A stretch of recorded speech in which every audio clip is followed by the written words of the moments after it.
దేవునికి స్తోత్రము కలుగును గాక. ఆఖరుగా సత్యదైవార్చన పాటల పుస్తకంలో నుండి 295వ పాట పాడుకుంటూ దేవుని ఉపదేశం వినడానికి మన మనస్సును జాగ్రత్తగా మనం సిద్ధపరుచుకుందాం. దేవా పాపిని నిన్నాశ్రయించాను,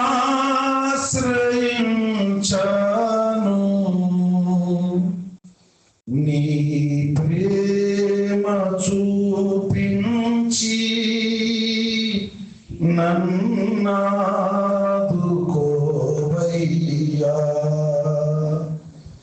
దేవా పాపిని నిన్నాశ్రయించాను,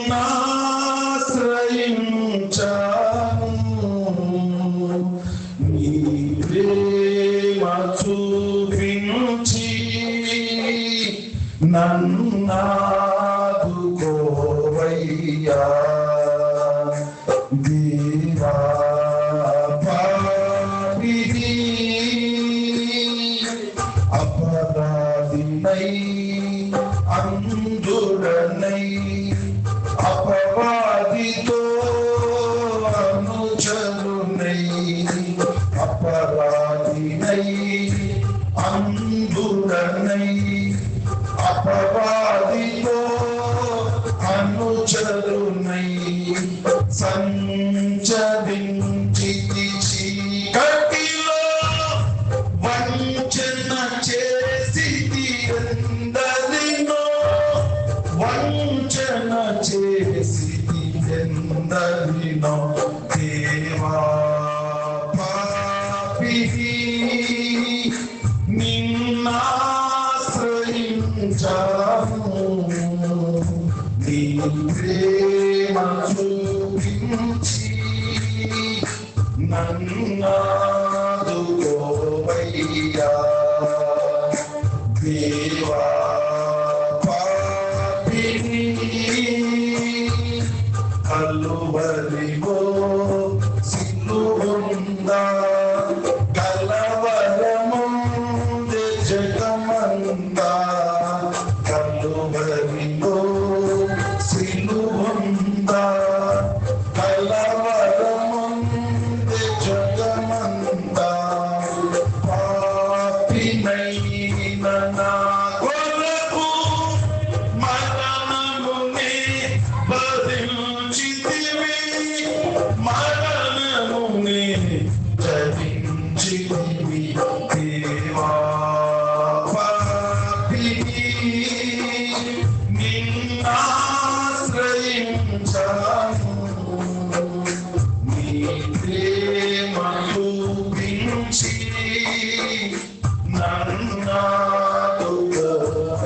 నన్నాదుకోవయ్యా.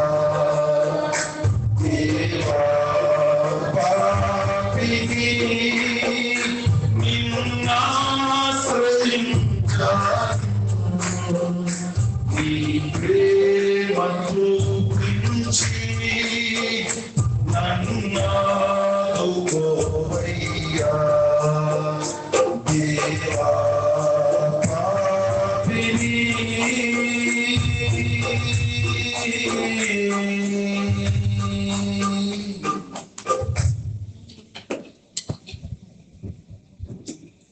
దేవునికి స్తోత్రము.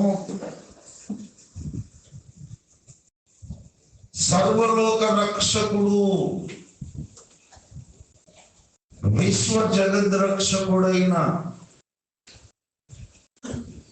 యేసునాథుని పునరుద్ధాన ఆదివారపు ఆరాధన ప్రార్థన సమాజ కూడికకు దేవుని ఆత్మ చేత నడిపించబడిన మీ ప్రతి ఒక్కరికి ప్రభువైన యేసుక్రీస్తు పరిశుద్ధ నామంలో నా హృదయపూర్వకమైన వందనాలు, కృతజ్ఞతలు తెలియజేస్తున్నాను. ఈ సమయంలో నేరుగా దేవుని పరిశుద్ధ వాక్యములో నుండి ఒక మాట చదువుకొని ఒక 5-10 నిమిషాల క్లుప్త సందేశాన్ని మనమందరము శ్రద్ధతో ఆలకించి నేర్చుకుందాం. దేవుని పరిశుద్ధ వాక్యములో నుండి అపోస్తలుల కార్యములు 8వ అధ్యాయము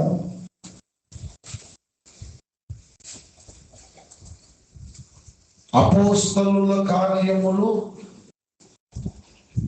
8వ అధ్యాయము 21వ వచనాన్ని నేనే చదువుతున్నాను. అవకాశం ఉన్న ప్రతి ఒక్కరూ బైబిల్ తెరిచి జాగ్రత్తగా చూడండి. అవకాశము లేని వారు చదువుతున్న లేఖన భాగాన్ని శ్రద్ధతో ఆలకించండి. అపోస్తలుల కార్యములు 8:21.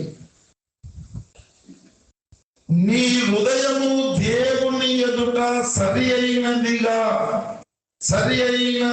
కాదు గనుక ఈ కార్యమందు నీకు పాలు పంపులు లేవు. నీ హృదయము దేవుని ఎదుట సరి అయినది కాదు గనుక ఈ కార్యమందు నీకు పాలు పంపులు లేవు. చదవబడిన ఈ లేఖన భాగమును దేవుడు మన వినికిడిలో ఆశీర్వదించున్నట్లు దైవాత్మ సహాయము కొరకు తలలు వంచి కళ్ళు మూసుకొని హృదయ నేత్రములు తెరుచుకొని వినయ విధేయతతో అపరంజి వంటి బంగారుమయమైన దేవుని పరిశుద్ధమైన పాదములను ఆశ్రయించి దేవుని సహాయమును అడిగి పొందుకుందాం. ప్రేమ కలిగిన తండ్రి, మహాపరిశుద్ధ దేవుడా, మీకు వందనాలు, కృతజ్ఞతాస్తుతులు, స్తోత్రములు చెల్లిస్తున్నాం. గడిచిన వారమంతా మా మీద నుండి క్షేమముగా దాటిపోయేసి మా జీవితములలో మా బ్రతుకులలో మరొక పునరుద్ధాన దినమును గొప్ప ఈవిగా వరముగా మీరే మాకు దయచేసి మమ్ములందరినీ నీ సన్నిధిలో కనబడేటట్టు చేసిన దయగలిగిన కరుణామూర్తి పరిశుద్ధ దేవుడా, మీకు వందనాలు, కృతజ్ఞతాస్తుతులు, స్తోత్రములు చెల్లిస్తున్నాం. ఒక వారమంతా పాపముతో నిండిన ఈ లోకములో మేము సంచరించినాము. ఒక వారమంతా పాప నియమము కలిగిన మా దేహములో, మా శరీరములో మేము జీవించినాము. అందుచేత అనేక విషయములలో మేమందరము తప్పిపోయి తొట్టిల్లి పాపపు మూటలుగా చాకిరేవు వచ్చినటువంటి మురికి బట్టల మూటలుగా మేమందరము మీ సన్నిధిలో కనబడుతుండగా మా నేరములు, మా అపరాధములు, మా పాపములు, మా దోషములు, మేము చేసిన సకలమైన అజ్ఞాన కృతములు, మా ద్వారా జరిగిన సకలమైన దుష్కర్మ కార్యములు, మేము జరిగించిన అతిక్రమములు, మేము చేసిన అక్రమములు, దయతో క్షమించి మన్నించి కల్వరిగిరి కొండలో కరుగు కొయ్యపోయిన వేలాడి యేసునాథుడు కార్చిన పరిశుద్ధమైన నిర్దోషమైన నిష్కలంకమైన అమూల్యమైన గొర్రె పిల్ల వంటి ఆ క్రీస్తు రక్తము చేత మమ్ములందరినీ బాగుగా కడిగి పరిశుద్ధపరిచి పవిత్రపరిచి మమ్ములందరినీ పునీతులుగా చేసి పరిశుద్ధాత్మ అభిషేకముతో మా ప్రతి ఒక్కరిని అభిషేకించి ఆత్మతో నింపి ఆత్మ వశులనుగా చేసి మాకందరికి చక్కని ఏకాగ్రతను మీరే ప్రసాదించండి. వినడానికి కావలసిన శక్తి, గ్రహించడానికి కావలసిన సామర్థ్యం, అర్థము చేసుకోవడానికి ఆకలింపు చేసుకోవడానికి కావలసిన జ్ఞానమును ప్రత్యక్షతయు గల మనసు మాకందరికి మీరే ప్రసాదించి ఈ కడవరి దినములలో ఈ అంచె దినములలో మేము నడుచుకునవలసిన మార్గాన్ని మీరే మాకు చూపించుమని పరిశుద్ధాత్మ దేవుడా మీరే మా ప్రతి ఒక్కరితో మాట్లాడమని రికార్డ్ అవుతున్న ఈ ఉపదేశం వినబోతున్న ప్రతి ఒక్కరితో మీరే మాట్లాడమని యూట్యూబ్ లో లైవ్ లో వింటున్నటువంటి ప్రతి ఒక్కరిని వినబోతున్న ప్రతి ఒక్కరిని మీరే ఆశీర్వదించి అందరితో మాట్లాడమని యేసు పరిశుద్ధ నామములో ప్రార్థించి స్తుతించి వేడుకొనుచున్నాను పరమ తండ్రి. ఆమేన్ ఆమేన్ ఆమేన్. ప్రభునందు నాకు అత్యంత ప్రియులారా, చదువబడిన లేఖన భాగములో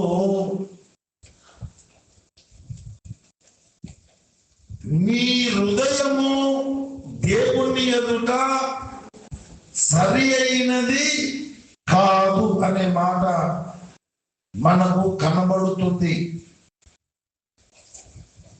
దేవుని ఎదుట మన హృదయాలు సరి అయినవిగా కనబడాలి. దేవుడు లక్ష్య పెట్టేది మన హృదయముని, దేవుడు చూచేది, దేవుడు పట్టించుకునేది, దేవుడు లక్ష్య పెట్టేది మన హృదయాలనే.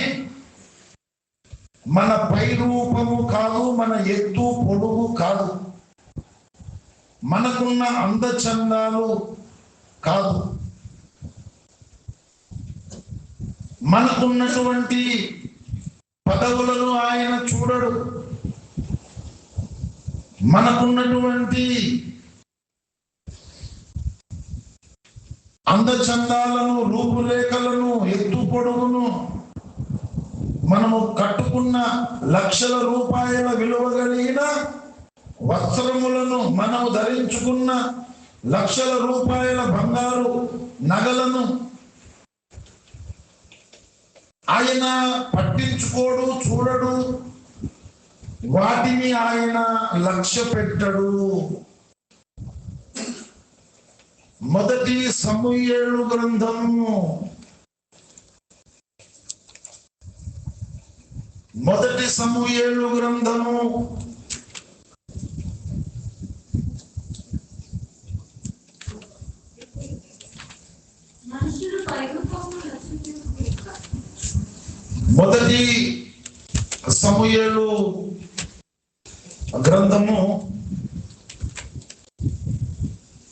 16వ అధ్యాయం. మొదటి సమూయేలు గ్రంథము 16వ అధ్యాయము 7వ వచనం. అయితే యెహోవా సమూయేలుతో ఈలాగు సెలవిచ్చెను, అతని రూపమును అతని ఎత్తును లక్ష్య పెట్టకుము, మనుషులు లక్ష్య పెట్టు వాటిని యెహోవా లక్ష్య పెట్టడు. నేను అతనిని త్రోసివేసి ఉన్నాను. మనుషులు పై రూపమును లక్ష్య పెట్టుదురు గాని యెహోవా హృదయమును లక్ష్య పెట్టును. మనమందరము మనుషులము. మనము పై రూపమును లక్ష్య పెడతాము, పై రూపమును పట్టించుకుంటాము, పై రూపమును గురించి మాట్లాడుకుంటాము. అతనికి ఎంత పెద్ద పదవి ఉన్నది అని పొగుడుతాము.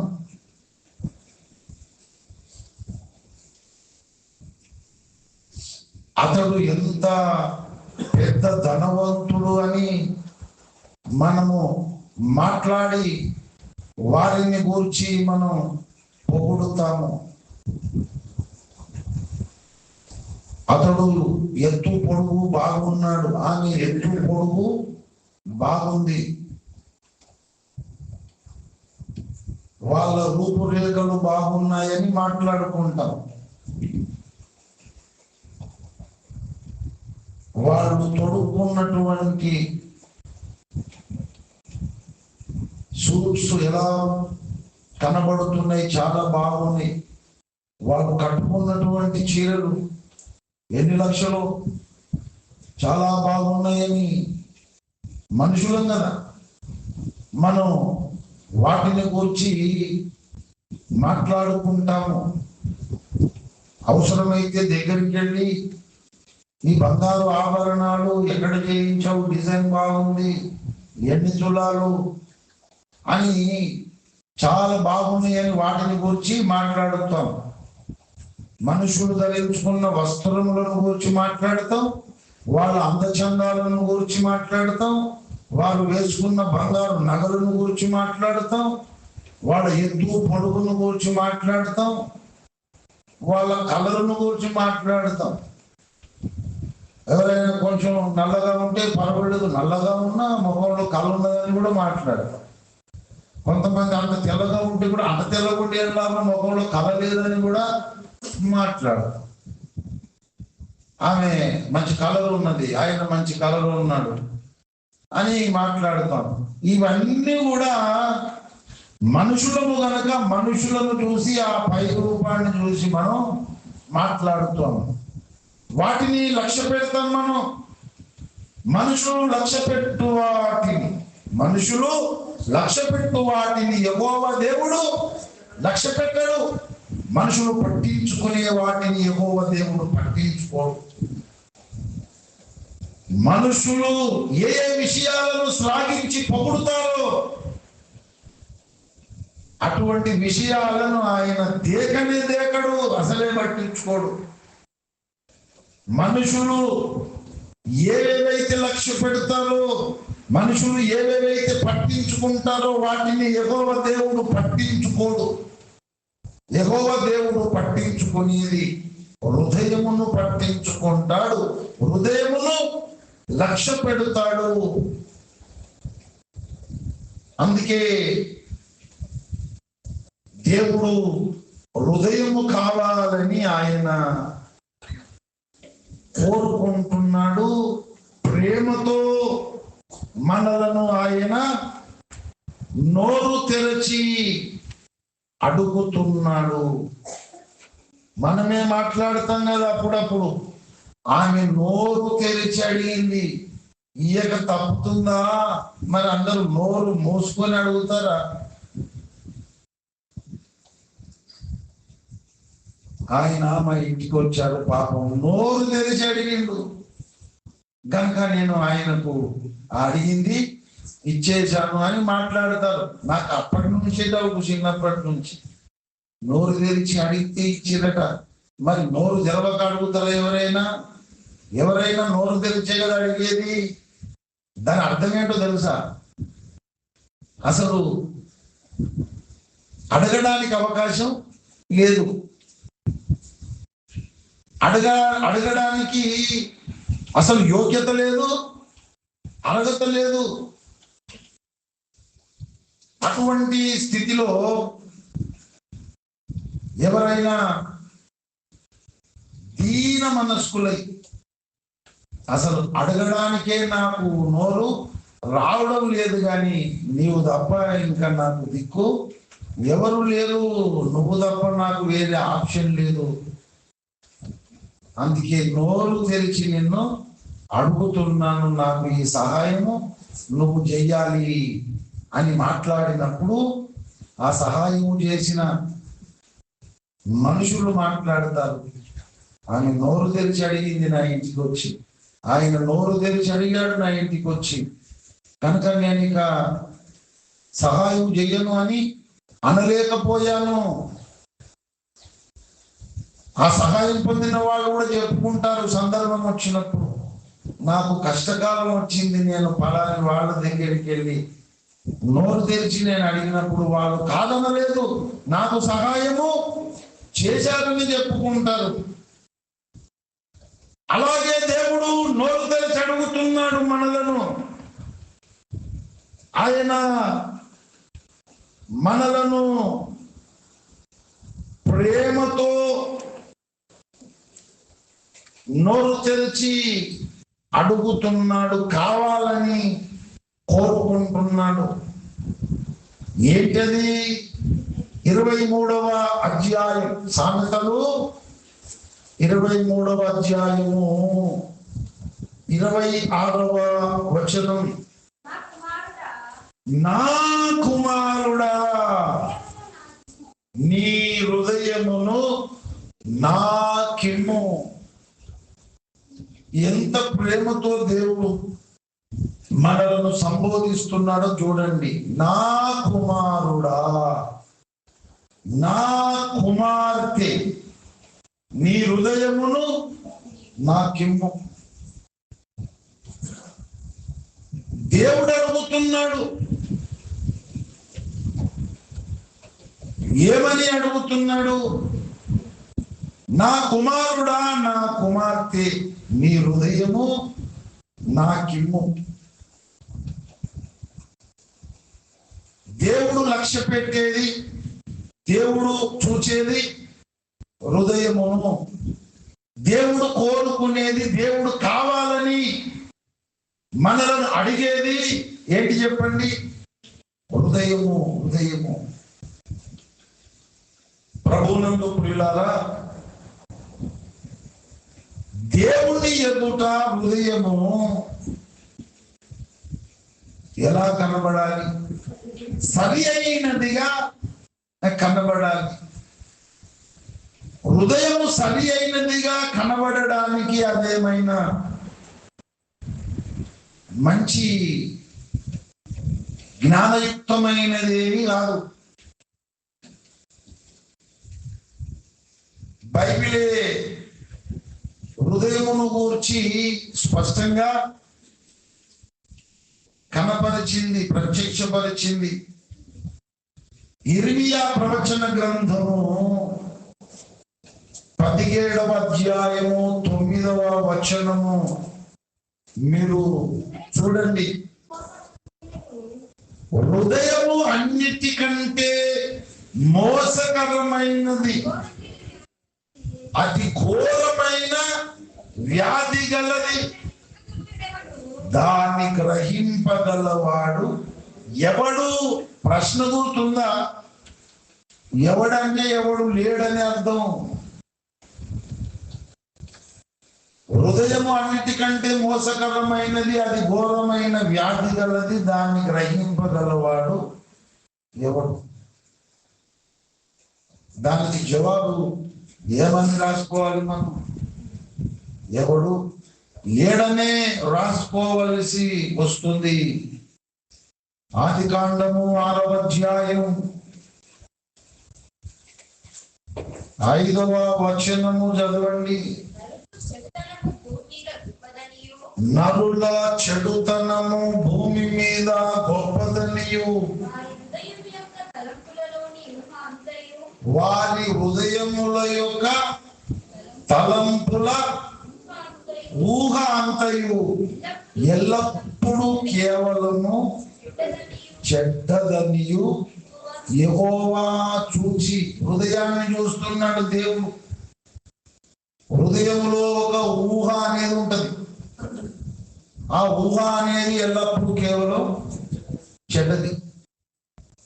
ఎల్లప్పుడంటే బాయికాడ ఉన్నప్పుడు, ఎల్లప్పుడంటే ఇంటికాడ ఉన్నప్పుడు, ఎల్లప్పుడంటే బైబిల్ చదువుతున్నప్పుడు, ఎల్లప్పుడంటే ప్రార్థన చేస్తున్నప్పుడు, ఎల్లప్పుడంటే వాక్యం వింటున్నప్పుడు, ఎల్లప్పుడంటే ప్రసంగం చేస్తున్నప్పుడు, ఎల్లప్పుడంటే అర్థం ఏంటి? నువ్వు ఏం చేసినా ఎల్లప్పుడు నీ హృదయంలో ఉండేటువంటి ఈ ఊహలు తలంపులు ఏవైతే ఉన్నాయో అవి ఎల్లప్పుడూ కేవలం చెడ్డవి. ఆదికాండం 8వ అధ్యాయం 21వ వచనం. అప్పుడు యెహోవా ఇంపైన సువాసన నాగ్రానించి ఇక మీదట నరులను బట్టి భూమిని మరలా శపించను. దానికి కారణం ఏంటంటే నరుల హృదయాలోచన వారి బాల్యము నుండి చెడ్డది. ఇది మనం పెరిగి పెద్దయ్యాక యవనస్తులం అయినాక చెడ్డది కాదు, అది మన చిన్నప్పటి నుండి చెడ్డది. ప్రభువులందు ప్రియులారా, నేను ప్రాక్టికల్గా చిన్న పిల్లలను పరీక్షించి చూశాను. సంవత్సరము 2 సంవత్సరాల పిల్లలు ఉంటారు కదా, సంవత్సరము 2 ఏళ్ళు 3 ఏళ్ళ పిల్లలు. వాళ్ళు కిరాణా షాపులో ఏమైనా కొనుక్కోవాలని పైసలు పైసలు పైసలు అని చేతులు జాపుతారు. అయితే నా దగ్గర ఇన్ని చిల్లర డబ్బులు ఉండే. ఒకసారి ముఖంలో ఎంత సంతోషం కలుగుతుందో, ఎంత ఆనందం కలుగుతుందో చూద్దామని ఈ దోషుడు పైసలు ఇట్లా చూపిస్తే వాని ముఖం క్యూలో ఇట్లాగా వెలిగిపోతుంది. ఇవన్నీ నాకు ఇస్తాడా, ఇళ్ళకి 2-3 ఇస్తాడా అని వాడు చూస్తున్నాడు. ఇవన్నీ మొత్తం నీకే అంటే చెయ్యి దాపి కదా వాడు ముందు ఏదో 1-2 ఇస్తాడని. కానీ మొత్తం నీకే అనేసరికి వాడు చెయ్యులు తీసేసి 2 చేతులతో అంగి పట్టిండు.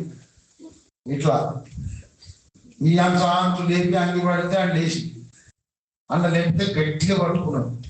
గట్టిగా పట్టుకొని నన్ను బాగా ఇట్లా చూసుకోండి సంతోషం.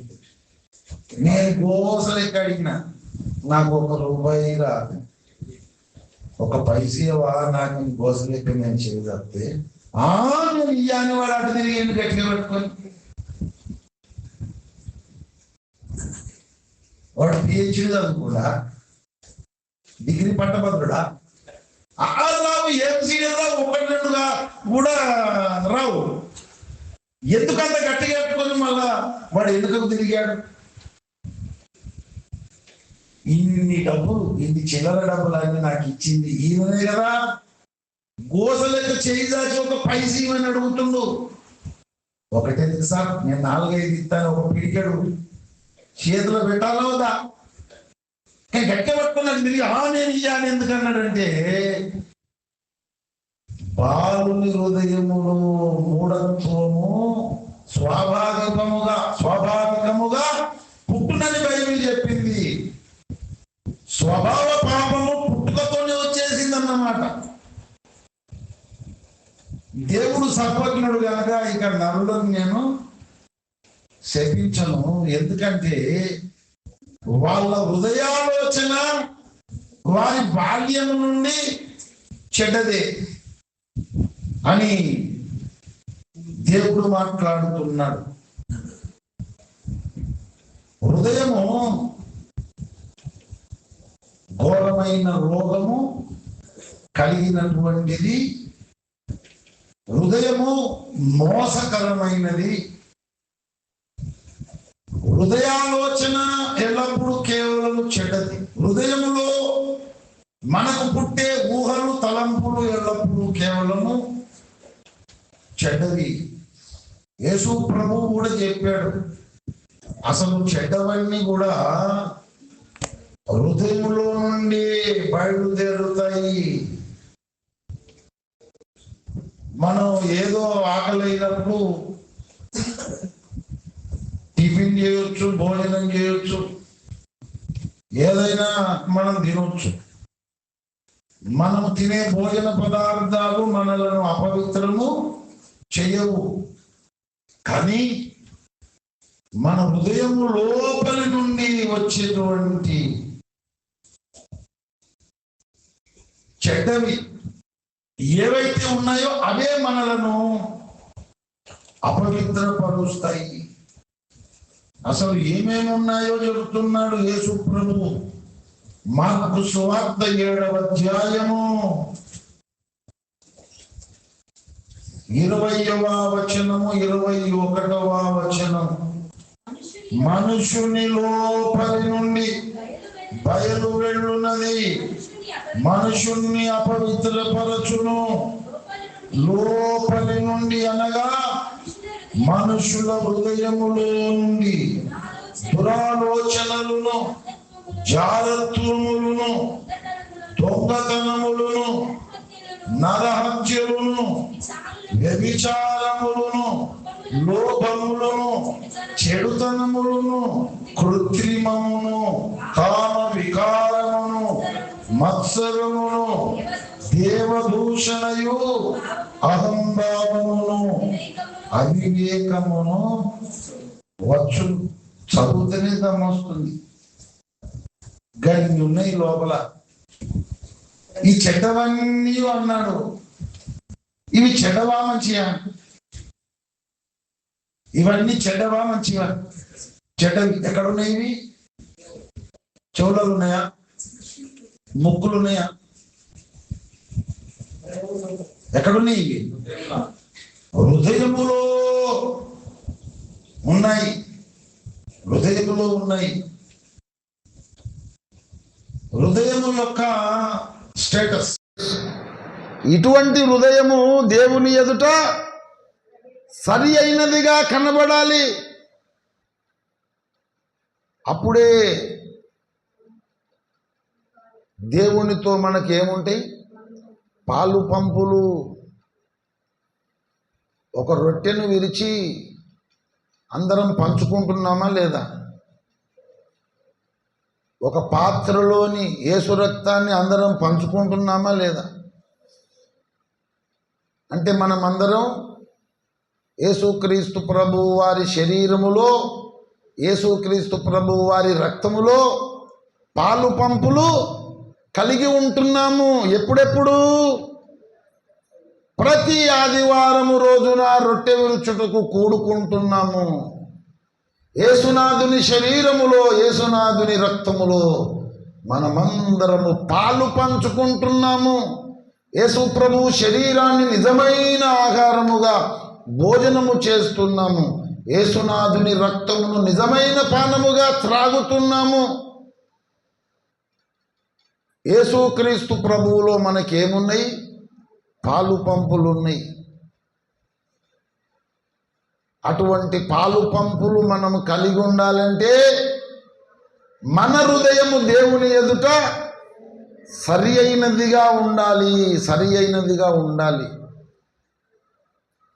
సరి అయినదిగా ఉండాలంటే హృదయము స్టేటస్ బాగలేదు. అది పెద్ద రోగము కలిగినది, మోసకరమైనది, చెడ్డవన్నీ నిండి ఉన్నటువంటిది. దేవుడు అంటాడు, నీ హృదయము నా ఎదుట సరి అయినదిగా కనబడాలంటాడు. హృదయాన్ని పట్టించుకుంటాడు. హృదయమే కావాలని కోరుకుంటాడు. మనమేమో హృదయము ఎక్కడుంది, హృదయము ఎక్కడుంది, నీ చుట్టూనే తిరుగుతుందనే స్టేటస్లో మనముంటిమి. ఎక్కడ పడితే అక్కడ పారేసుకుంటున్నారు హృదయాలను. గోడల మీద బొమ్మలు, బాణం గుర్తులు, కాలేజీ గోడల మీద, గ్రామంలో ఉన్న గోడల మీద, పుస్తకాల మీద, నోట్బుక్స్ మీద, ఎక్కడ పడితే అక్కడ పడిపోయినాయి అన్ని. ఏంటి అటవి? కనుక హృదయము అనేది దేవుడు పట్టించుకుంటున్నాడు. హృదయము కావాలని దేవుడు కోరుకుంటున్నాడు. హృదయము సరి అయినదిగా ఉండాలని దేవుడు ఆశిస్తున్నాడు. హృదయం యొక్క పుట్టుపూర్వోత్తరాలు చూస్తే ఎట్లుంది పరిస్థితి? హృదయములోని ఊహ ఎల్లప్పుడూ కేవలం చెడ్డదనే బైబిల్ చెబుతుంది. ఆ చెడ్డది కూడా బాల్యము నుండి చెడ్డదని బైబిల్ చెబుతుంది. దానికి పెద్ద రోగం వచ్చిందని కూడా బైబిలే చెబుతుంది. అది చాలా మోసకరమైనదని కూడా బైబిలే చెబుతుంది. చదువుకుంటేనే దమ్మచ్చేటట్టు ఏవైతే చెడ్డ ఉన్నాయో అవన్నీ అందులోనే గూడు కట్టుకొని ఉన్నాయని బైబిలే చెబుతుంది. దేవుడేమో హృదయమును పట్టించుకుంటున్నాడు, హృదయము కావాలని కోరుకుంటున్నాడు. హృదయము దేవుని ఎదుట సరి అయినదిగా కనబడాలని దేవుడు ఆశిస్తున్నాడు. అలాగైతేనే నాతో మీకు పాలు, నాతో మీకు పాలు పంపులు. ప్రభునందు ప్రియులారా, మరి హృదయము దేవుని ఎదుట సరి అయినదిగా కనబడాలంటే ఒక 3 విషయాలు మీరు బాగా గుర్తుపెట్టుకోవాలి, జ్ఞాపకం పెట్టుకోవాలి, సాధన కూడా చెయ్యాలి. అవేమిటో పరిశుద్ధ గ్రంథంలో మనం ఇప్పుడు చూద్దాం. హృదయమును దేవుడు బాగా పట్టించుకుంటున్నాడు. హృదయము కావాలని దేవుడు కోరుకుంటున్నాడు. హృదయము సరి అయినదిగా ఉండాలని దేవుడు ఆశిస్తున్నాడు. గనుక మనం ఏం చేయాలి? ఇప్పుడు హృదయము సరి అయినదిగా, మన హృదయము దేవుని ఎదుట సరి అయినదిగా కనబడడానికి, ఉండడానికి మనము చేయవలసిన 3 పనులు, గుర్తుపెట్టుకోవలసిన 3 సంగతులు, సాధన చేయవలసిన 3 సంగతులు. ప్రమాణవాక్యము అనే గ్రంథంలో, పరిశుద్ధ గ్రంథాన్ని దేవుడు సంఖ్యాశాస్త్రముతో రాశాడు. అవి ఎంత గంభీరంగా ఉన్నవో ప్రమాణవాక్యంలో చెప్పాడు. రోమన్ అంకెలు ఉంటాయి కదా, అలాగున అంకెలతో కూడినటువంటి సంఖ్యలను ఉపయోగించి దేవుడు పరిశుద్ధ గ్రంథాన్ని వ్రాయించినాడు. ఒకే రకమైనటువంటి అంశాన్ని ప్రబోధించేటువంటి వచనాలు, అంటే వాటిని మనము కూడుకొని గణించి చూసినప్పుడు చాలా ఆశ్చర్యం మనకు కలుగుతుంది. పరిశుద్ధ గ్రంథం ఇంత గొప్పగా రాయబడింది, ఇలాగున రాయబడిన గ్రంథం ఈ ప్రపంచంలో ఎక్కడ మనకు దొరకదని సంఖ్యాశాస్త్రమును గూర్చి ప్రమాణవాక్యంలో చక్కగా దైవజనులు ఓఫిరయ్య గారు రాశారు. కానీ అది చదివినా మీకు అంత బాగా అర్థం కాదనేది నాకు తెలుసు. నేనే వాటిని మరలా బాగా ఆలోచన చేస్తూ చదవవలసి వచ్చింది. వాటిని అర్థం చేసుకోవడానికి మెదడుకు మేత అవసరం వచ్చింది. గనక మీరు మామూలుగా ఆ గ్రంథాన్ని చదివేటప్పుడు ఆ సంఖ్యాశాస్త్రం అనేది మీకంత ఆకర్షణీయంగా ఉండదు. ఏందిరా ఇది, ఏమో చెప్తా ఉన్నాడు, ఏమర్థమైతే లేదన్నట్టు ఏదో గ్రంథం అంతా చదవాలి కాబట్టి చదువుకుంటూ వెళ్ళిపోతాము. ప్రమాణ వాక్యం చదివినవా అంటే చేతెత్తమంటే చేతెత్తడానికి చదవాలి కదా.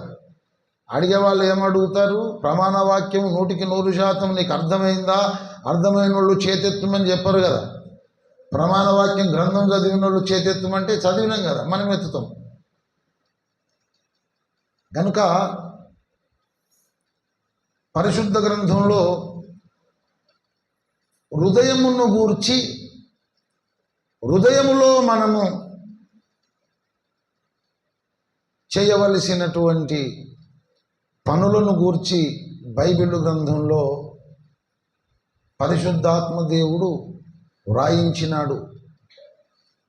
ఎగ్జాంపుల్, ఉదాహరణకు 3వ అధ్యాయం 16వ వచనం ఉన్నదనుకో. ఏంటది? 3వ అధ్యాయము 16వ వచనం. ఆ గ్రంథం పేరు ఏదైనా కానీ 3వ అధ్యాయం 16వ వచనం. 3 అంటే ఏం గుర్తుకొస్తుంది మీకు? ఏమి గుర్తుకు రావాలి? 3 అంటే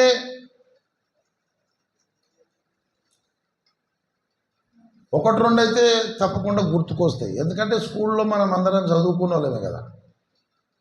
అందరూ క్లాసులో ఉండగానే ఒకడు లేచి నిలబడి ఒకటి అంటాడు, ఇంకా మనకు అర్థమైపోతుంది. తర్వాత ఇంకోటి లేచి సార్ అంటాడు, అంటే 2 అంటాడు, అంటే మనకు తెలుసు. అవునా కదా? మరి 3 అంటే అర్థం ఏంటని చెబుతున్నా. ఏంటి 3 అంటే స్కూల్లో చదువుకున్నప్పుడు ఎవడు కూడా సార్ అని ఇట్లా అనలేదు కాబట్టి మాకు తెలియదని మీరు అంటుండొచ్చు. బైబిల్ ప్రకారం 3 అనగానే మనకు దైవత్రిత్వము గుర్తుకు రావాలి.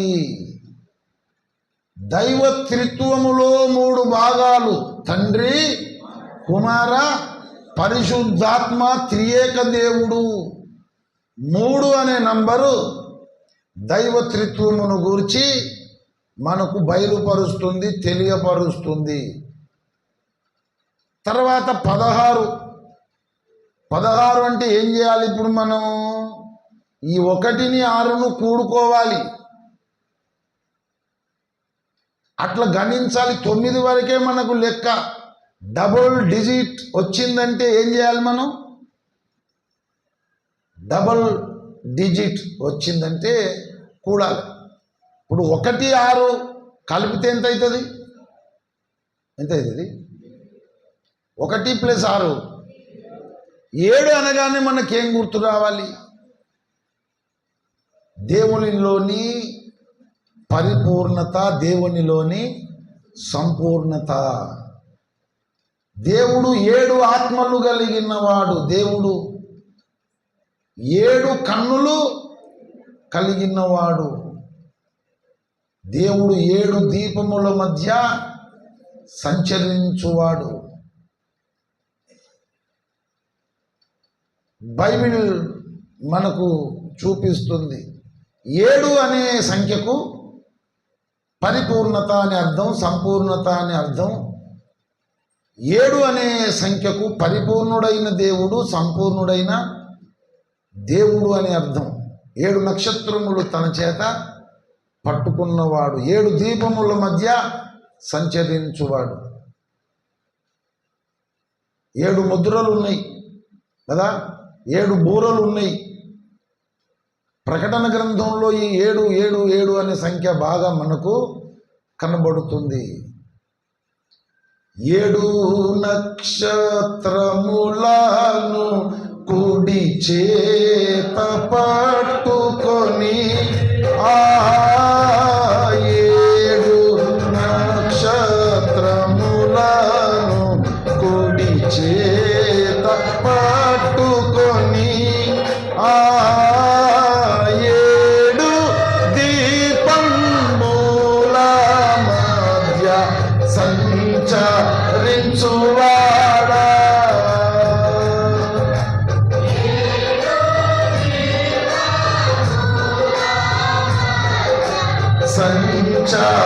సంచరించువాడా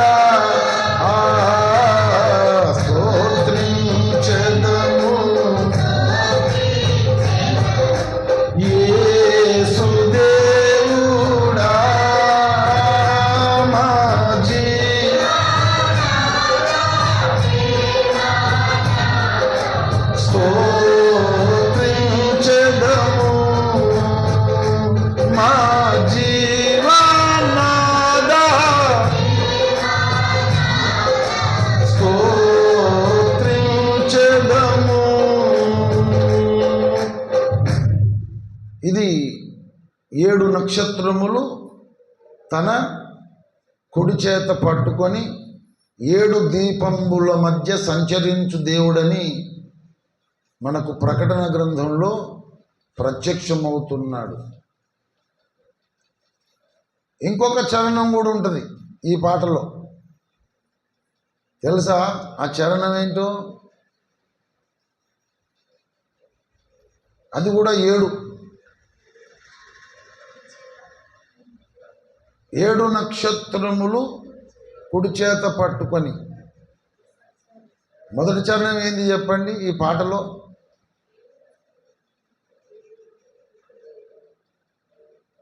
ఎన్నిసార్లు పాడుకున్నాం కదా 7 చరణాల పాట. స్తోత్రించదను స్తోత్రించదను అనే పాటలో మొదటి చరణం ఏంటి? 7 నక్షత్రములు కుడి చేత పట్టుకొని, తర్వాత 7 దీపంబుల మధ్య సంచరించువాడు. అవునా? ఏండ్లు ఏండ్లు ఏండ్లు ఏండ్లు ఈ పాట మనం పాడుకుంటున్నాము. సత్యదైవార్చన పాటల పుస్తకంలో ముద్రించబడింది. చెప్పడానికి మళ్ళా గుల్లాలు పడుతున్నాము.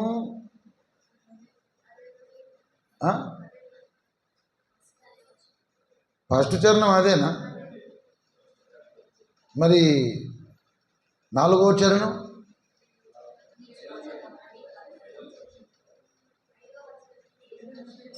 4వ చరణం అగ్ని జ్వాలల వంటి కన్నులు కలిగిన వాడు. మరి 5వ చరణం? మరి అదొక్కటి ముందే చెప్తే అయిపోతుంది కదా. ఇంత తిప్పబడి ముక్కెక్కడున్నదిరా అంటే వాడు ఇక చూడు సార్ చూడు సార్ చూడు సార్ అని మొత్తం తింపి తింపి తింపి ఇక చూడు సార్ మంచిగా చూడు మంచిగా చూడు మంచిగా చూడు అని ఇట్లా ఇగో ఇక్కడ ఉందన్నాడట. ముక్కు ఎక్కడుందంటే ఇక్కడని చెప్తే అయిపోతుంది కదా. ఇప్పుడు మీరు చెప్పింది కూడా గట్లే ఉంది. 7 నక్షత్రములు దేవుని 7 ఆత్మలును.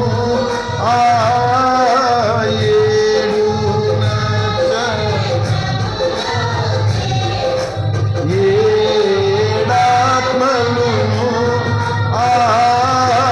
కలిగిన వాడ కరుణించి మమ్ము కాపాడు మయ్యా.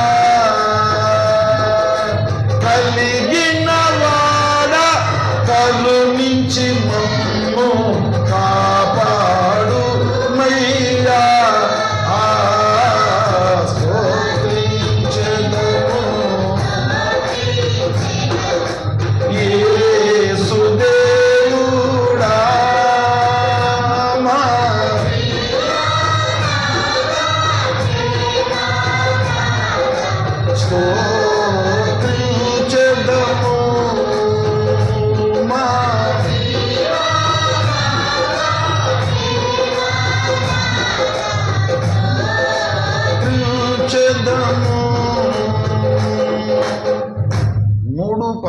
వచనం 3వ అధ్యాయం 16వ వచనం ఎక్కడ మనం చదివినా కొంచెం స్పెషాలిటీ ఉంటుంది దానికి.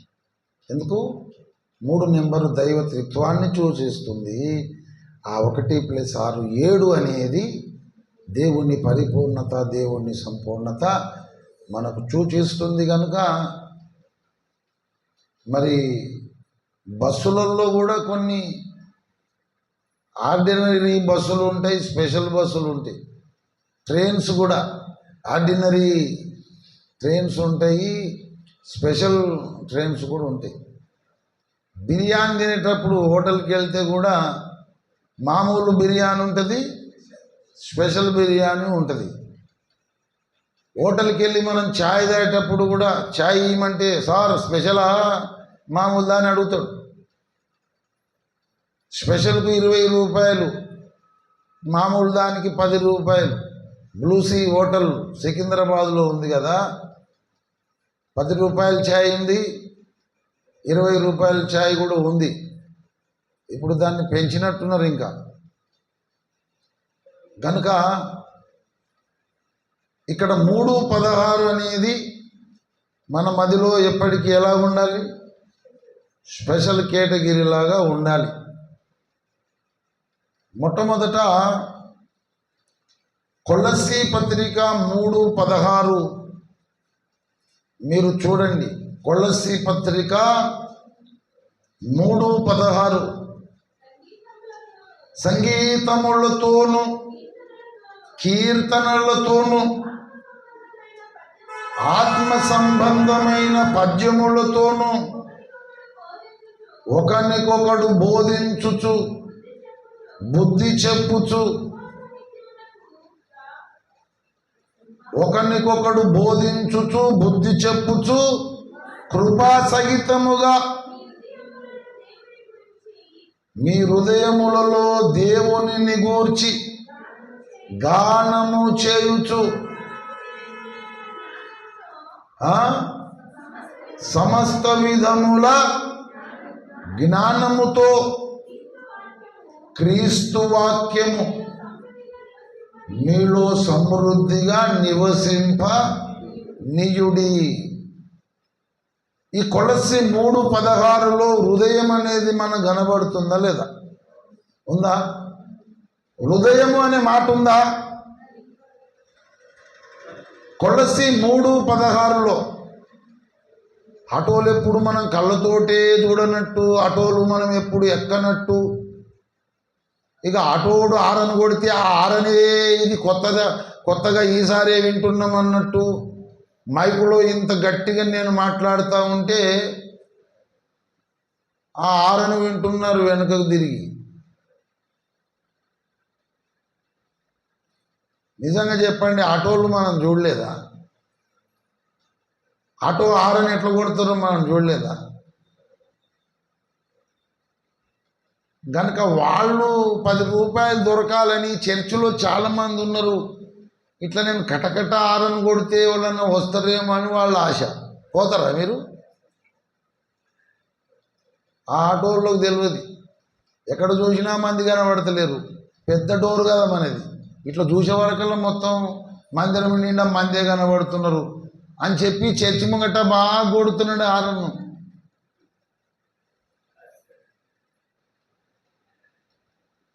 కొట్టి కొట్టి వాళ్ళే వెళ్ళిపోతారు. మనం పోతామా? మనం కూటం ముగించుకున్న తర్వాత అవసరమైతే ఆటోని పిలిచినా ఎక్కిపోతాం, కానీ వాడు పిలిచినప్పుడు అయితే మనం పోము.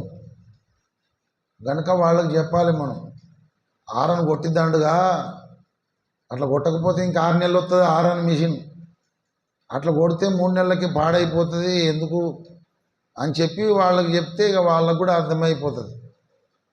ఏం చెప్తున్నా నేను? కొలస్సీ 3:16లో హృదయము అనే మాట మనకు కనబడుతుంది. ఆ హృదయములో దేవుని వాక్యము మనము సమృద్ధిగా నింపుకోవాలని మాట్లాడుతున్నాడు. మన సబ్జెక్ట్ ఏంటో తెలుసా? దేవుని ఎదుట మన హృదయము సరి అయినదిగా కనబడాలి. కానీ హృదయము స్టేటస్ చూస్తే అది మొత్తం ఎందుకు పనికిరాని పరిస్థితి కనబడుతుంది. దేవుడు అంటాడు, నీ హృదయము దేవుని ఎదుట సరి అయినదిగా కనబడాలంటాడు. దేవుడు హృదయాన్నే పట్టించుకుంటాడు, హృదయాన్నే చూస్తాడు. హృదయం కావాలని ఆయన కోరుకుంటాడు. మరి హృదయము స్టేటస్ చూస్తే చాలా ఘోరంగా ఉంది.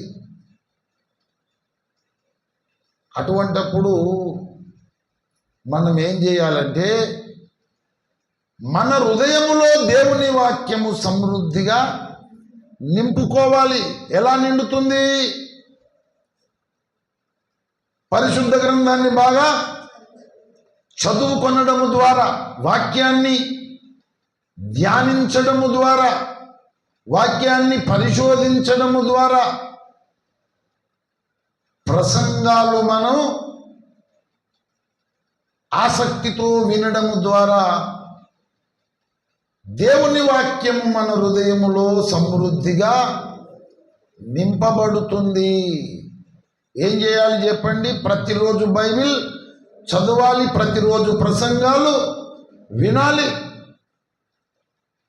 ఏ బైబిల్ గ్రంథాన్ని అయితే మనం చదువుకున్నామో, ఏ ప్రసంగాలైతే మనం విన్నామో, మనము చదువుకున్న వాక్యాన్ని, మనం ప్రసంగాలలో నేర్చుకున్న వాక్యాన్ని దివారాత్రములు మన మదిలో ధ్యానము చేస్తూ వాక్య పరిశోధకులమై మనము ఉండాలి.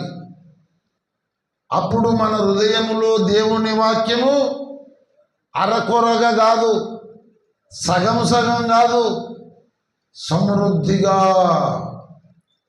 నివసిస్తుంది. కనుక మొట్టమొదట ఏం చేయాలి?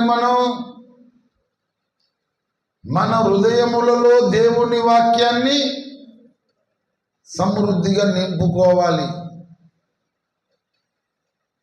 దేవుడు మన హృదయాన్ని పట్టించుకునేటప్పుడు, హృదయాన్ని చూసేటప్పుడు ఏం కనబడుతుంది దేవునికి?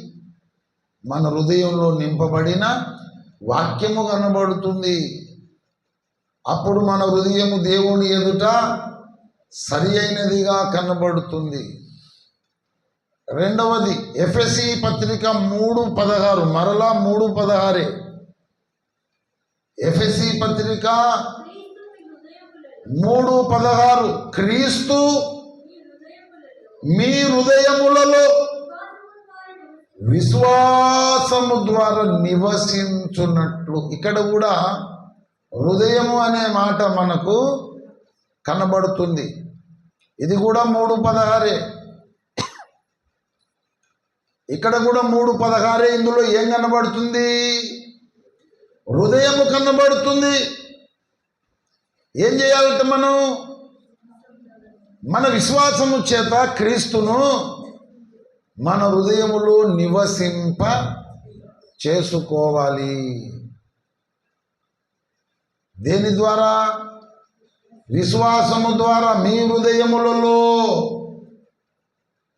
క్రీస్తును విశ్వాసము ద్వారా నివసింపజేసుకోవాలి. యేసుక్రీస్తు ప్రభువు వారు విశ్వాసము ద్వారా మనలో నివసించాలి.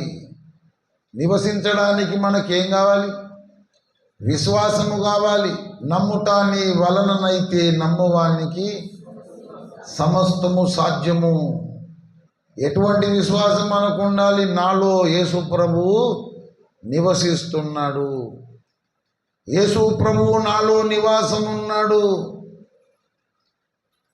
ఇకను జీవించువాడను నేను కాను, నాయందు క్రీస్తే జీవించుచున్నాడని పౌలు భక్తుడు ఎంతో విశ్వాసంతో చెప్పగలిగినాడు. అటువంటి విశ్వాసము మనకు కూడా ఉండాలి. ప్రభువునందు ప్రియులారా, మన హృదయంలో ఎవరున్నారని నమ్మాలి?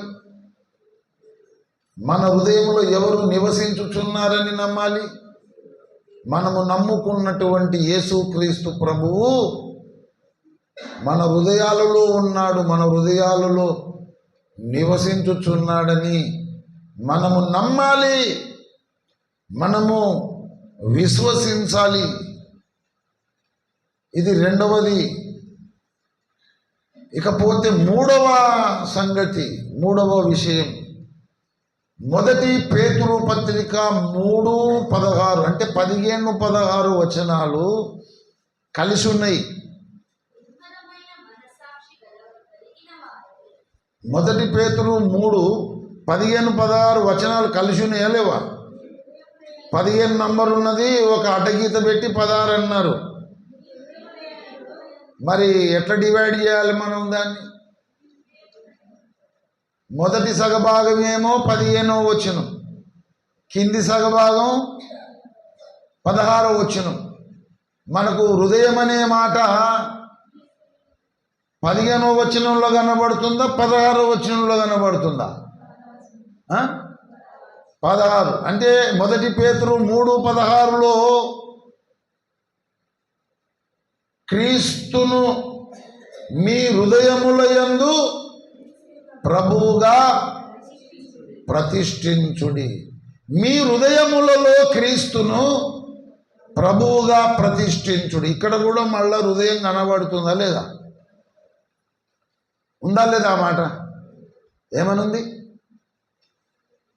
మీ హృదయముల యందు క్రీస్తును ప్రభువుగా ప్రతిష్ఠించుడు. ఇది కూడా మళ్ళా 3:16. అంటే ఎట్లా రాయబడిందో చూడండి బైబిల్. 3:16 కొలసి 3:16లో హృదయములో వాక్యాన్ని సమృద్ధిగా నింపుకోవాలన్నాడు. ఎఫెసీ 3:16లో నమ్మకముతో విశ్వాసముతో మన హృదయములో క్రీస్తును నివసింపజేసుకోవాలి. 1 పేతురు 3:16లో మన హృదయాలలో క్రీస్తును మహారాజుగా మనము ప్రతిష్ఠించుకోవాలి. దేవభక్తి సాధనలో ఈ 3 పనులు మనం చేయగలిగితే మన హృదయము దేవుని ఎదుట సరి అయినదిగా కనబడుతుందా కనబడదా? మీరే చెప్పండి. కనబడుతుందా కనబడదా? అంటే ఇంకా అనుమానమే, డౌటు. అనుమానమే పాత రోగం అని ఓ సామెత. అనుమానమట పాత రోగమట. కొత్త రోగమైన మంచిగా ఉండు, కొత్త రోగమైన మంచిది కాదు. అనుమానం అనేది పాత రోగం అన్నారు. గనుక అనుమానం అనేది మంచిది కాదు, సందేహం అనేది మంచిది కాదు. నేను చెప్పింది మీకు అర్థమైందో కాలేదో కొంచెం మనసు పెట్టండి, దృష్టి పెట్టి వినండి. కొలసి 3:16 ప్రకారం మన హృదయములలో దేవుని వాక్యాన్ని సమృద్ధిగా నింపుకోవాలి.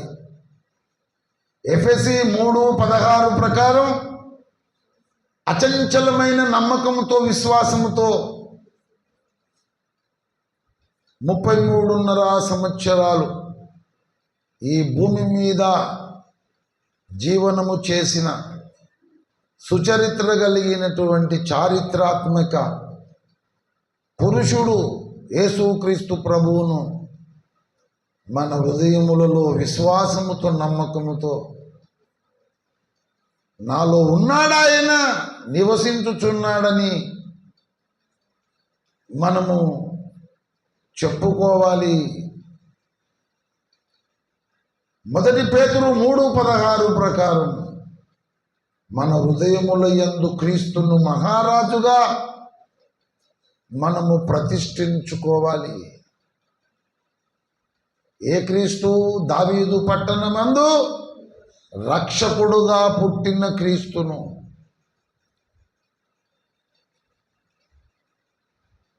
అద్భుతమైన బోధలు ఎన్నో చేసి, ఎన్నో అద్భుతాలు, ఎన్నో ఆశ్చర్య కార్యాలు జరిగించిన క్రీస్తును మన హృదయములలో ప్రభువుగా ప్రతిష్ఠించుకోవాలి. సర్వలోక రక్షణ కొరకు, విశ్వ విమోచన కొరకు సిలువలో యజ్ఞమై తన్ను తాను బలిగా అర్పించుకున్నటువంటి క్రీస్తును మన హృదయములో మహారాజుగా ప్రతిష్ఠించుకోవాలి. మరణించి సమాధి చేయబడి 3వ దినమున సజీవునిగా తిరిగి లేచి తన్ను తాను తన భక్తులకు 40 రోజులు కనబరుచుకొని మేఘమండలం మీద తండ్రి సింహాసనము యొద్దకు ఏతెంచి అక్కడ మన కొరకు విజ్ఞాపనము చేస్తున్న క్రీస్తును మన హృదయంలో మహారాజుగా మనం ప్రతిష్ఠించుకోవాలి. ఇప్పుడు అడుగుతున్న సమాధానం చెప్పండి. కొలస్సి 3:16 ప్రకారం దేవుని వాక్యం మన హృదయములో సమృద్ధిగా నింపుకున్నాం.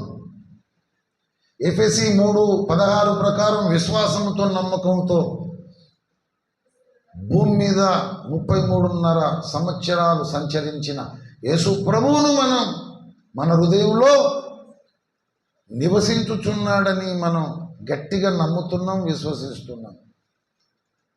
1 పేతురు 3:16 ప్రకారం రాజులకు రాజుగా మహారాజుగా మన హృదయముల యందు క్రీస్తును మనము ప్రభువుగా ప్రతిష్ఠించుకున్నాం. ఇప్పుడు మన హృదయం దేవుని ఎదుట సరి అయినదిగా కనబడుతుందా, కనబడదా?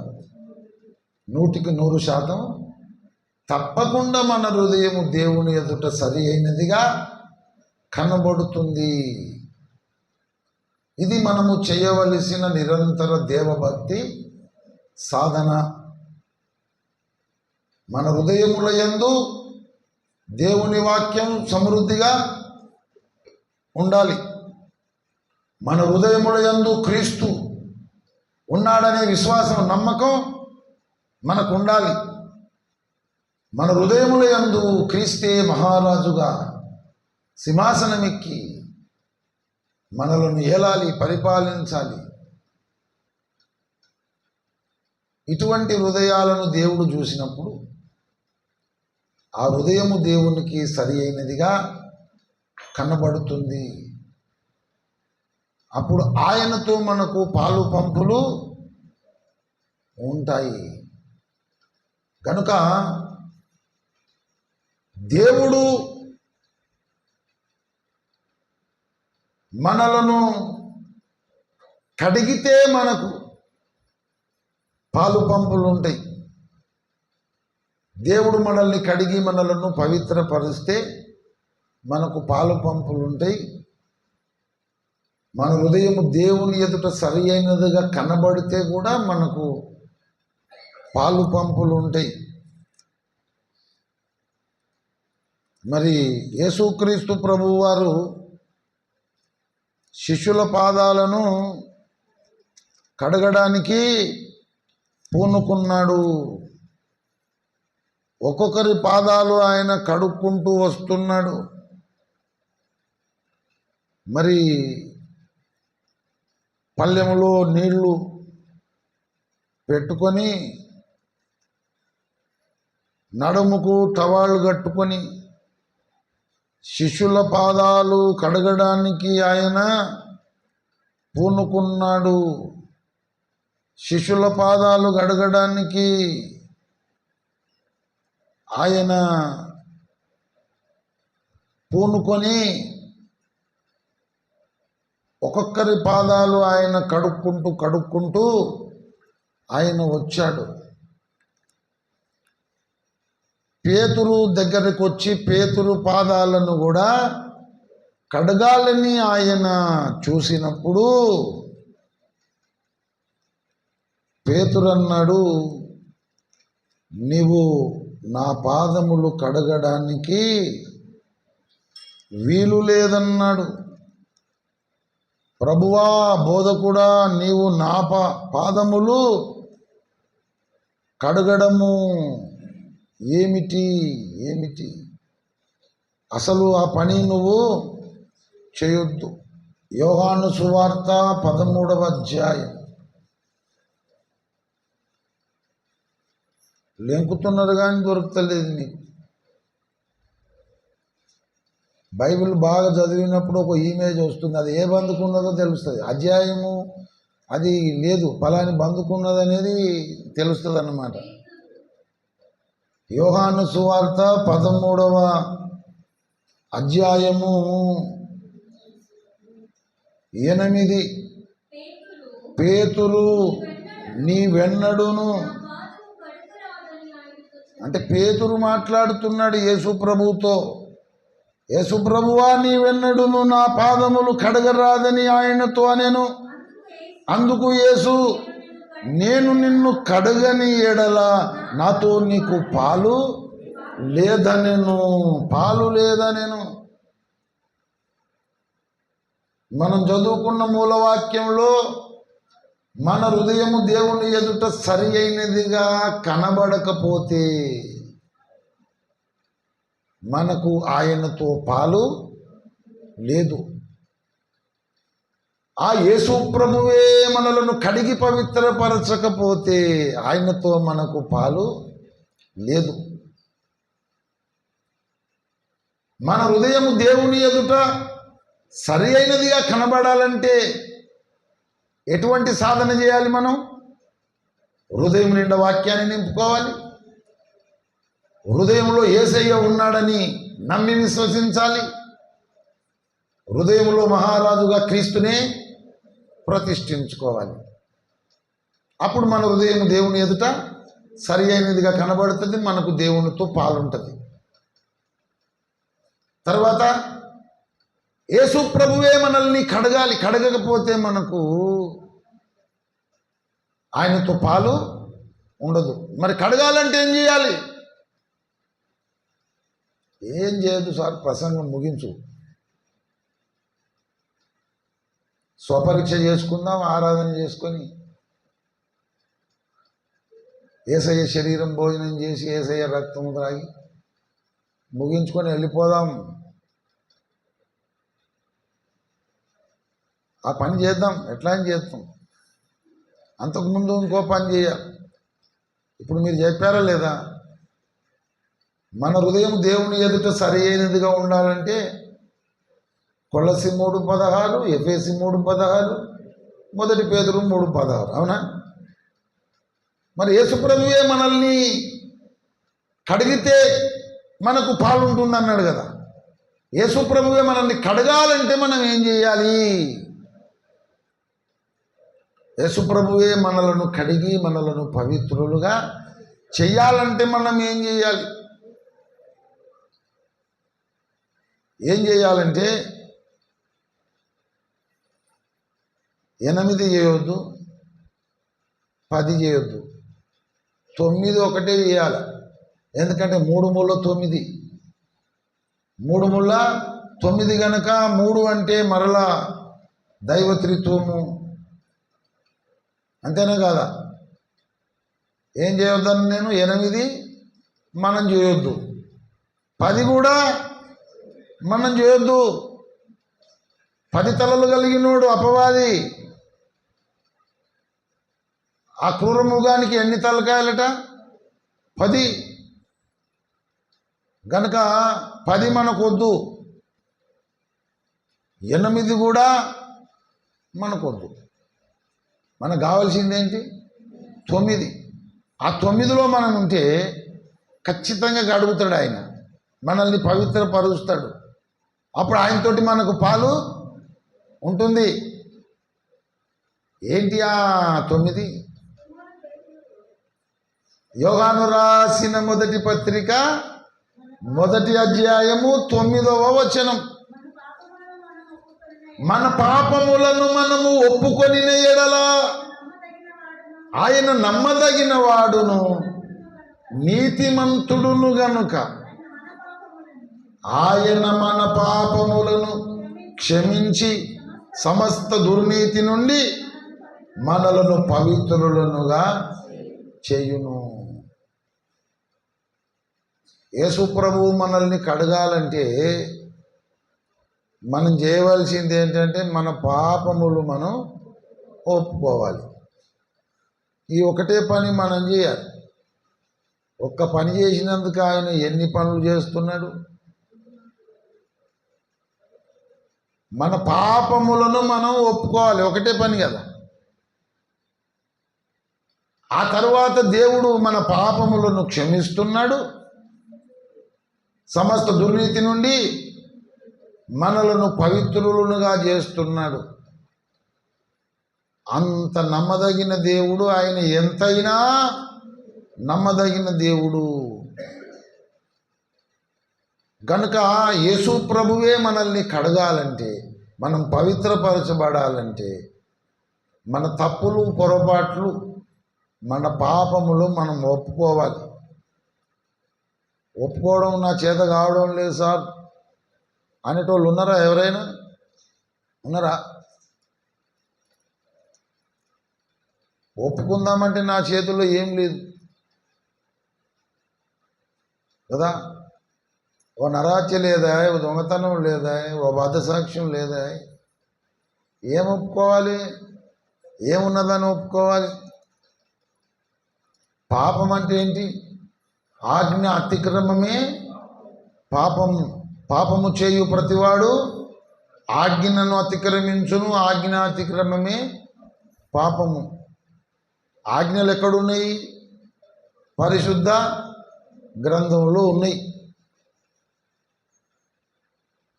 ప్రభువునందు ఆనందించుడి అని బైబిల్లో ఉందా? ఉందా? ప్రభువునందు ఆనందించుడి అని బైబిల్లో ఉందా? ఉందా? అట్లా లేదు. ఎల్లప్పుడూ ప్రభువునందు ఆనందించుడి, మరలా చెప్పుదును గిట్లుంది. అవునా లేదా? ఎల్లప్పుడూ ప్రభువునందు ఆనందించుడి. నేను అవును కాదని రాస్తే 2 మార్కులు పోయినాయి గిట్లనే.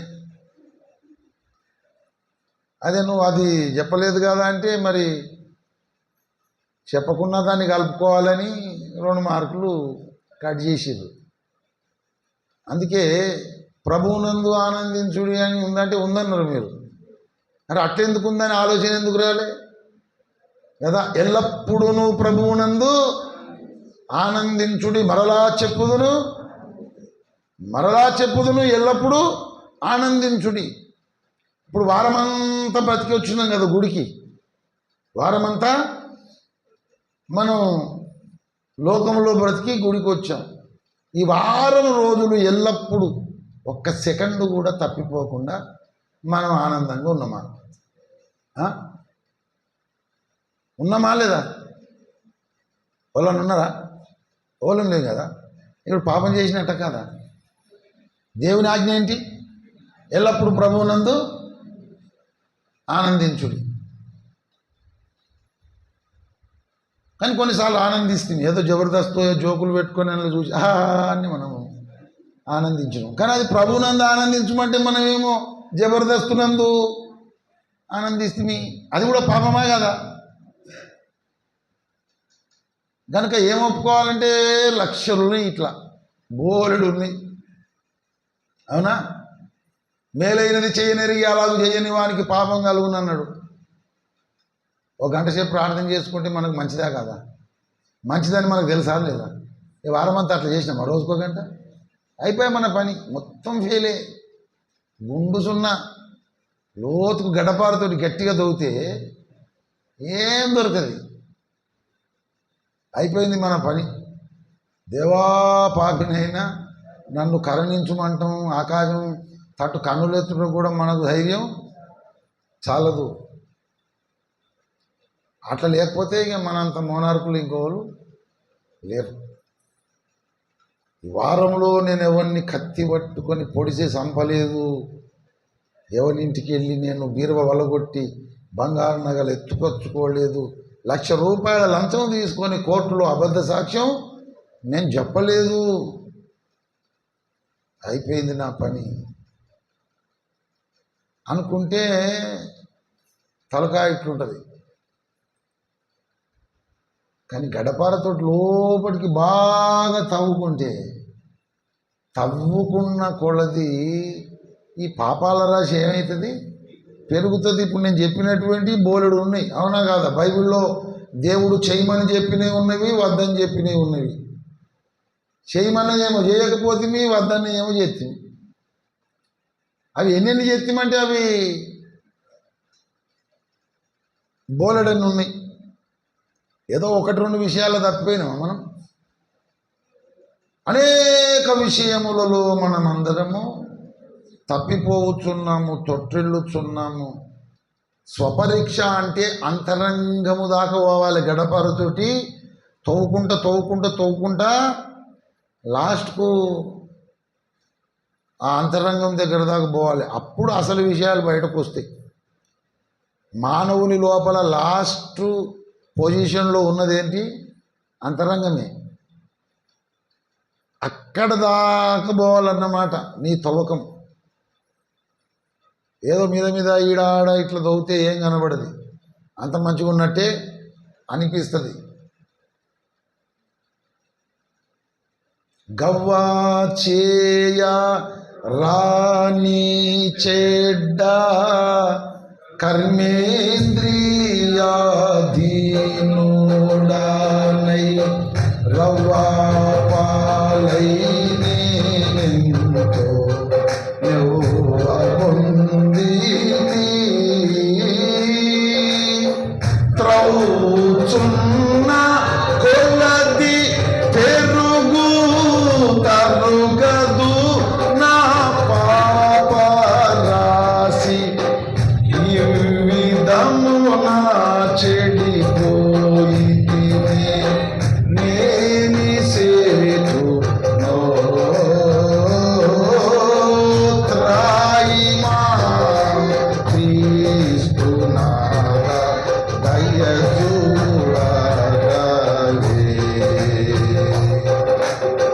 త్రాయిమా క్రీస్తునాథ.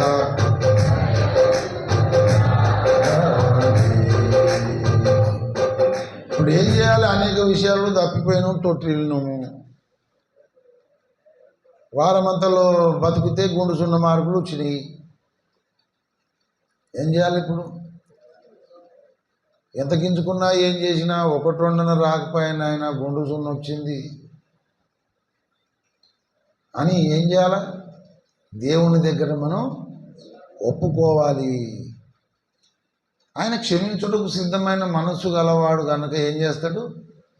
మన సమస్త పాపములు అన్నాడా లేకపోతే 1-2 అన్నాడా? సమస్త అంటే అన్నీ క్షమిస్తాడు.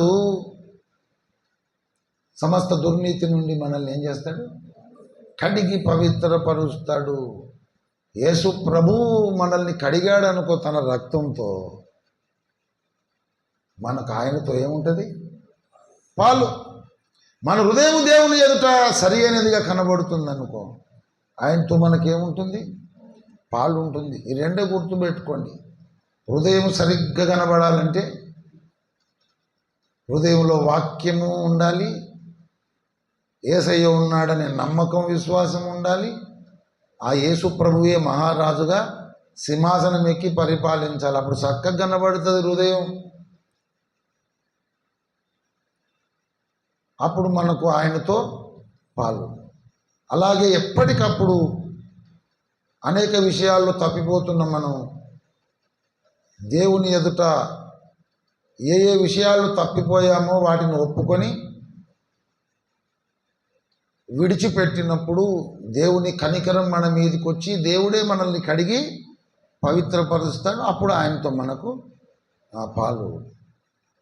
కనుక దేవ స్వభావములో పాలివారగునట్లు అంటాడు పేతురు పత్రికలో. కనుక ఆయనతో మనము ఏం కావాలి? పాలిభాగస్థులము. ఆయన వ్యక్తిత్వములో, ఆయన స్వభావములో, ఆయన గుణములో మనము పాలిభాగస్థులము కాగలుగుతాము. గనుక సామెతలు 4:23 దేవుడు చెప్పిన మాట.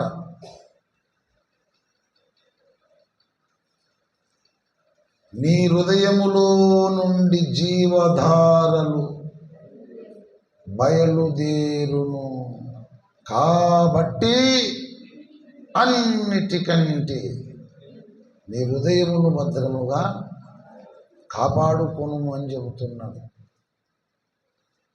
హృదయం నిండిన దానిని బట్టే నోరు మాట్లాడుతుందని యేసు ప్రభు అన్నాడు. హృదయం నిండిన దానిని బట్టే నోరు మాట్లాడును కదా. ఏమి నింపుకోవాలి హృదయంలో? దేవుని వాక్యాన్ని నింపుకోవాలి. దేవుని లోని ఒక భాగము, దేవునిలోని ఒక అంశ. శరీరము దాల్చినాడు ఆయన యేసు ప్రభు. ఆయనను మన హృదయంలో విశ్వాసము ద్వారా ఉన్నాడని మనము నమ్మగలగాలి. ఆ క్రీస్తు యేసునే మహారాజుగా మన హృదయంలో సింహాసనం ఎక్కించాలి. ఈ సాధన మనము చేయగలిగితే హృదయము దేవుని ఎదుట సరి అయినదిగా కనబడమే కాదు, జీవధారలు మన హృదయంలో నుండి బయటకు వచ్చేస్తాయి. అంటే ఫోకస్ దేని మీద పెట్టాలి? ఎక్కువ మనం హృదయం మీదనే పెట్టాలి. అటువంటి సాధన చేసి మనమందరం ధన్యులమవుదాము. దేవుడు మనకు సహాయము చెయ్యునుగాక. అందరూ తలలు వంచి కళ్ళు మూసుకొని దేవుడు పంపిన ఉపదేశమును, దేవుడు పంపిన సందేశమును మీ జీవితములకు, మీ బ్రతుకులకు మీరు అన్వయించుకొని చక్కగా స్వపరీక్ష చేసుకోవాలని ప్రభు పేరట మనవి చేస్తున్నాను. ఇది స్వపరీక్ష సమయం. చక్కగా ఈ సమయాన్ని మనము సద్వినియోగం చేసుకోవాలి. పవిత్రులముగా, పరిశుద్ధులముగా, యోగ్యులముగా దేవుని విందుశాలలో మనము ప్రవేశించాలి. ప్రభువునందు ప్రియా సోదరి సోదరుడా, ఇప్పటిదాకా దేవుడు నీతోనే మాట్లాడినాడు. నీ జీవిత స్థితిగతులు ఎలాగున్నాయో ఒక్కసారి నీ హృదయంలోనికి నువ్వు తొంగి చూసుకో. హృదయము అన్నిటికంటే మోసకరమైనది, ఘోరమైన వ్యాధి గలది. బాల్యం నుండి హృదయంలోని ఊహలు, ఆలోచనలన్నీ చెడ్డవే. చెడ్డవన్నీ హృదయంలో నుండి బయటకు వచ్చేస్తున్నాయి. ఇటువంటి నీ హృదయంలో వాక్యాన్ని సమృద్ధిగా నింపుకుంటున్నావా? బైబిల్ చదువుతున్నావా? ప్రసంగాలు వింటున్నావా? వాక్యాన్ని ధ్యానిస్తున్నావా? వాక్యాన్ని పరిశీలిస్తున్నావా? ఇవేవి చేయకపోతే నీ హృదయం